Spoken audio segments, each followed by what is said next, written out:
the International Monetary Fund has reduced its global growth forecast for 2018 and 2019 to 3.7% in its latest World Economic Outlook report, published on Tuesday at the ongoing IMF-World Bank Annual Meetings in Bali.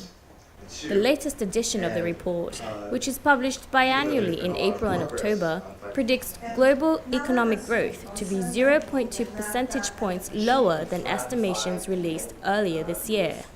The previous projection is now deemed over-optimistic because of a number of factors, such as growing trade tensions between the US and China, as well as a slowdown in the European Union region with Brexit in negotiations. Compared with 6 months ago, the projected 2018-2019 growth in advanced economies is 0.1 percentage points lower, including downgrades in the United Kingdom and Korea. The negative revisions for emerging markets and developing economies are even more severe, at 0.2 and 0.4 percentage points lower, respectively, encompassing countries including Argentina, Brazil, Mexico, Turkey, and Indonesia. IMF chief economist Maurice Obstfeld, however, appeared optimistic about Indonesia's growth. Even though we have downgraded our growth forecasts for the next couple of years due to a number of factors tied to global financial conditions, oil prices, the effect of US-China trade tensions, and how those might affect Indonesia, growth is still expected to be fairly strong. International Monetary Fund's chief economist Maurice Obstfeld said at a press conference on the report in Bali on Tuesday.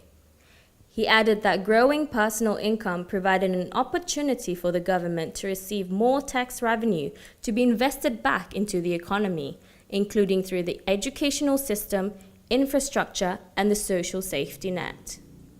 Obstfeld underlined Indonesia's growth as a success story amid current concerns about the depreciation of the rupiah.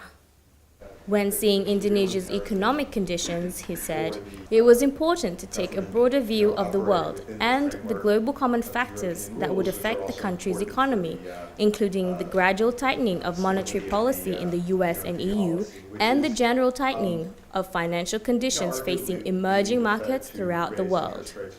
One way to gauge this is to note that even though the rupiah this year has depreciated against the dollar by something like 10%, its depreciation on a weighted effective basis against its trade partners is only 4%, so one doesn't want to exaggerate the extent of the issue, Obstfeld said. The IMF's advice to countries of Indonesia's income status is to focus on investing to improve the condition of the population, including to raise the agility and the human capital of the workforce, as well as to fight further against inequality. Lisa Josephine for the Jakarta Post, reporting from Nusa Dua, Bali. Banks are better capitalized and are safer. The Basel III framework was developed.